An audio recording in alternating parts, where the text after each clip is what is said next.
नमस्कार दोस्तों, गांव की सरकार पंचायती राज के जो कार्य हैं उनकी परिचर्चा करेंगे। आज रावतखेड़ा के अंदर हम पहुंचे हैं।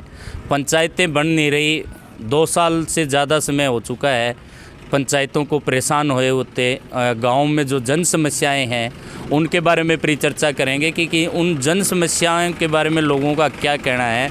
जो पंचायतें न बनने की वजह से, पंचायती राज के जो जनप्रतिनिधि न होने की वजह से जिन समस्याओं का सामना करना पड़ रहा है, उन तमाम बातों की आज परिचर्चा हम इस कार्यक्रम में करेंगे। गाँव की सरकार। तो पहले हमारे साथ में जो ग्रामीण जुड़े हुए हैं, बुजुर्गान जुड़े हुए हैं, युवा जुड़े हुए हैं। पहले हमारे साथ में जो ओम प्रकाश जी जुड़े हुए हैं नंबरदार, इनसे बात करेंगे। पहले तो आपका बहुत बहुत स्वागत है। नमस्कार जी पवार साहब, धन्यवाद आपका। तो बात करें आपके चैनल का, बात करें ग्रामीण तबके की जो जन समस्याएं हैं, जो पंचायती राज चुनाव न होने की वजह से कैसी समस्याओं का सामना ग्रामीणों को करना पड़ा? बहुत भारी समस्या जी, बहुत सारी तो नालियाँ टूटी पड़ी है, सारी सड़क टूटी पड़ी है जी, कोई समाधान नहीं है। गांव में एक कोई पाइप मांग ले नहीं, पाइप ही कौन दे महकमों।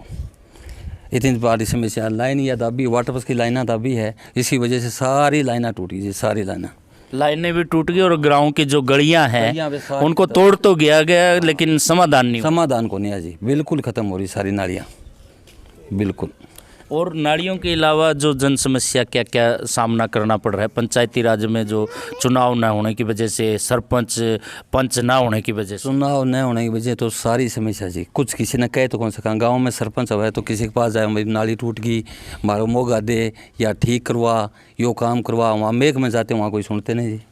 पहले तो गांव में कपड़े पाड़ लेते थे एक दूसरे के। गांव का सरपंच हुआ है तो कह दे भाई चाल मारे सेती चाल, मारो काम करवा, यो काम कर, तो 10 आदमी 5 आदमी लेके चले तो जावा, ये वागे जावा कोई सुना कोने जावा तो कहे नई सरकार आओ इस बात करांगे। तो अधिकारी कोई महत्व नहीं देता ना जी, कोई महत्व को नहीं, आवे ही को नहीं अधिकारी जी। तो सरकार ने जो चुनाव लेट करे हैं, इस बारे में क्या कहना चाहिए?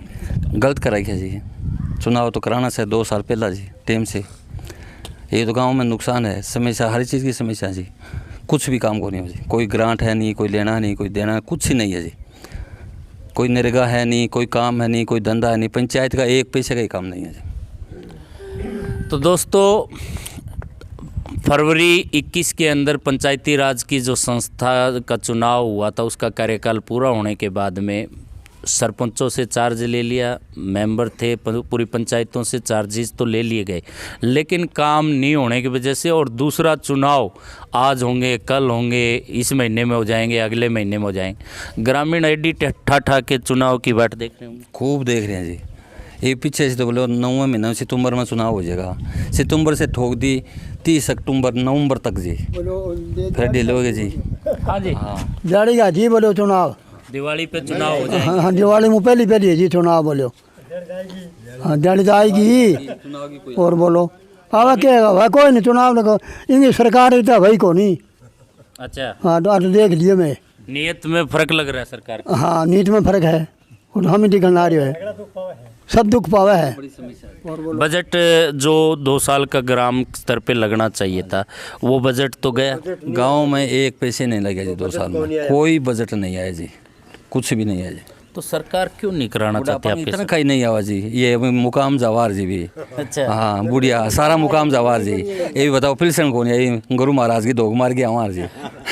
तो दोस्तों, ओम प्रकाश नंबरदार का कहना है, क्योंकि ये गांव जो रावतखेड़ा है, यहाँ पे बहुत भारी संख्या में जो बिश्नोई समाज के लोग भी रहते हैं, और जो बुजुर्ग है, सभी को देखो समाज के अंदर बुजुर्ग होते हैं, उनको पेंशन पे बहुत कुछ उम्मीदें होती हैं कि पेंशन मिलेगी तो ये काम करेंगे और करेंगे, लेकिन इनका ये कहना है मुकाम, जो कि बिश्नोई समाज का एक ऐसा धाम है जहाँ पे पूरे भारत के बिश्नोइयों की नहीं, पूरे विश्व के बिश्नोइयों की एक आस्था है, वहाँ पे अपने जाते रहते हैं।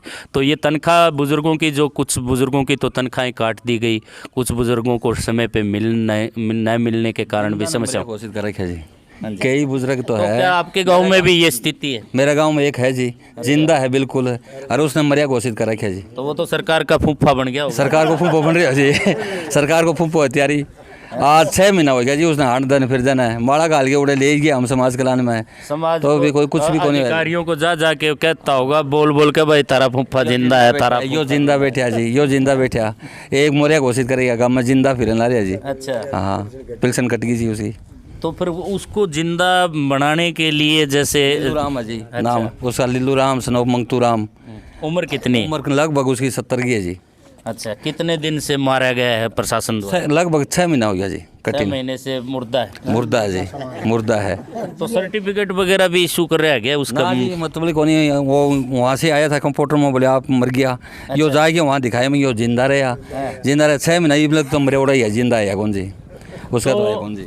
दोस्तों, एक ये भी समस्या सामने ग्रामीणों को देखने पड़ती है। ग्रामीणों का कोई भी कार्य होता है तो सरपंच उसको तस्दीक करता है कि ये आदमी ये है, और ग्राम पंचायत से जैसे कराया जाता है। लेकिन अगर एक आदमी को मृत घोषित कर दिया प्रशासन ने और उसकी पेंशन काट दी, तो वो कहाँ जाए? प्रशासन उसको सुनता नहीं, और ग्राम सरपंच के पास कोई अधिकार नहीं है कि वो मोर मार के ये साबित कर दे कि जिस व्यक्ति की आपने जो है मुर्दा करके पेंशन काटी है, वो व्यक्ति ये है और ये जिंदा है। तो ये समस्याएं भी ग्रामीणों को, छोटी छोटी समस्याएं ग्रामीण स्तर की जो है, उनका सामना ग्रामीणों को करना पड़ता है। तो कुंवर साहब हम लेके गए थे उसको। अच्छा। वहाँ समाज कल्याण में, मैं इसकी पेंशन क्यों काट दी? बोले यो तो भाई मरिया हुआ है। मैं जी और जिंदा फूफा, अरे लग 6 महीना हो गया जी, यो फूफा तो जिंदा होया कौन जी, मरोड़ा ही है फिलहाल। तो अभी तक उसकी पेंशन नहीं? ना जी, अभी तक कोई चालू को नहीं हुई, 6 महीना हो गया जी। हाँ जी, क्या कहना चाहेंगे? जो ग्रामीण स्तर की जो समस्याएं का सामना आप लोगों को करना पड़ रहा है, कौन कौन सी समस्याएं हैं जो? आज बता, हमने तो कोई समस्या को नहीं सावरिया की दिन है, तनख्वाह तुनका टाइम पे मिल? बड़ा नहीं मिला ये हो आज ही 2 दिन में आज ही तावड़ है, 2 दिन में आज ही तावड़ है। अभी यार तन मुकाम जानो सरकार तो समस्या उन लोगों की है जो प्रशासन द्वारा मृत घोषित कर दिए गए हैं। बाकी इनको तो देखो कह रहे हैं भी आ जाएगी, उम्मीद तो देखो है, बुजुर्गों को ये उम्मीद तो है कि भी उनको जो पेंशन दी जाती है, जो वो सम्मान भत्ता दिया जाता है, बुजुर्ग सम्मान भत्ता, वो मिल जाएगा। लेकिन जो लोग इस तरह से जो घटनाएं जिन लोगों के साथ होगी कि भाई जिनको मृत घोषित कर दिया और उनको प्रूव करने के लिए प्रशासन के चक्कर पे चक्कर काटने पड़ रहे हैं। तो आज जो ग्रामीण स्तर पे रावतखेड़ा की बात करें तो यहाँ क्या क्या ऐसी समस्याएं हैं या कार्य हैं जो ग्राम स्तर पे एक सरपंच करवा सकता है? समस्या तो घनी है जी, गांव का सरपंच होना तो सब कुछ करा दे, नालियाँ पक्की करा दिए, सड़कें पक्की करा दिए, जो पानी है ये 1 हफ्ता चला जी। गांव का सरपंच हुआ तो पंचायत लेके चले जाओ, 2 हफ्ता पानी करवा दिए। गांव की पंचायत हो गई, गांव लेके इकट्ठा करके सारा काम कर दे। ये गांव की पंचायत है नहीं, सरपंच है नहीं, किसके पास जावा जी?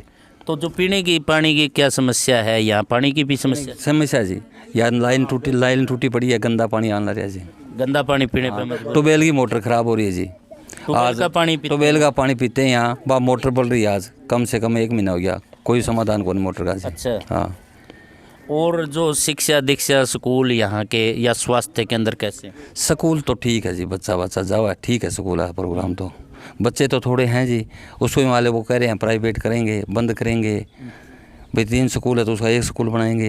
अच्छा, आपके गांव में भी स्कूलों का नंबर आ रहा है? हाँ ना, एक स्कूल का टीचर कम है जी। सीनियर सेकेंडरी स्कूल नहीं है हमारे गांव में, सबसे बड़ी समस्या है सीनियर सेकेंडरी स्कूल नहीं है। युवा है हमारे साथ में और इनसे भी बात करेंगे, बुजुर्गों से बात की। हाँ जी, बड़ी समस्या है सीनियर सेकेंडरी स्कूल नहीं है हमारे गांव से कम 80-100 बच्चे चिड़ौत पढ़ने जाते हैं। हम ये चाहते हैं कि हमारा स्कूल +2 तक हो। गांव की बेटियां जाती है, कहीं बस भी आती है, गाड़ियों की सुविधा नहीं है, पैदल जाना पड़ता है, 4 किलोमीटर है। सबसे मेन समस्या है ये गांव की। यानी कि आपका ये कहना है कि जो सरकार स्कूल तो बंद कर रही है, अपग्रेड कर नहीं रही है स्कूलों को, पहले से जो मौजूद स्कूल उनको बंद कर रही है, और ग्रामीणों का ये कहना है कि यहाँ से जो है 80 से 100 बच्चे बाहर जो सीनियर सेकेंडरी स्कूल होने की वजह से, यहाँ तक कि लड़के और लड़कियाँ दोनों को बाहर जाना पड़ता है पढ़ने के लिए। ये भी ग्राम स्तर पे समस्या है जिसका समाधान ग्राम पंचायत करवा सकती है। क्या प्रयास भी किए गए हैं? हाँ, प्रयास किया गया है, लेकिन अभी वो संभव नहीं हुआ है क्योंकि सरकार कोई आगे मुद्दा ही नहीं उठा रही है। पहले भी गए हैं सरपंच, 1-2 बारी मिले हैं कि इसको आगे करो, लेकिन कोई वो हल नहीं हुआ अभी तक। तो बसों की क्या स्थिति है? बस जो ग्रामीण स्तर पे आती है ग्राम बस से तो देखो जी लगभग तो बस साई लोग संभाल भी कौन करा। हर आदमी के ना आप साधन है रहा है, आना जाना सिस्टम हो रहा है। ये प्राइवेट बच्चे हैं वे प्राइवेट में समझावा है। जो स्कूल के लिए टीचर कम है। हम गए थे BOD कने, बोले हमारे पास कोई पावर ही नहीं है, CM साहब करेगा जो। अच्छा वहाँ पर टीचर हमारे 3 था जी। हम 5-4 टीचर तो 2-4 नोट दे दो हमने, हम वो 5 बैठे हैं। बोले हमारे पास कोई पावर नहीं है, हम वहाँ से ले आके 2 आपको दे दें। पहले पूरा था और ये जो तबादला नीति में कम बाद कर में दिया। डिप्टी स्पीकर मिले थे हम। मुझे हमारा टीचर 3 है, 4 नोट 5 है, 2 हमारे गाँव दे दो। बोलो जी CM साहब से मिल के बताएंगे, हमारे पास कुछ नहीं है। अच्छा हाँ जी। तो दोस्तों आज जो परिचर्चा हमने की है वो ग्रामीण स्तर की है और रावतखेड़ा के अंदर बैठे हुए हैं। और भी कई गांव में जो हम जाएंगे, हमारी टीम जाएगी और हम बातचीत भी करेंगे और लोगों के जो हालात हैं, जन समस्याएं हैं या कोई गांव पे कोई टैलेंट है, वो सभी तरह की तमाम बातों से आपको रूबरू करवाते रहेंगे। बने रहिए PMFO न्यूज़ से। मैं रण सिंह पवार।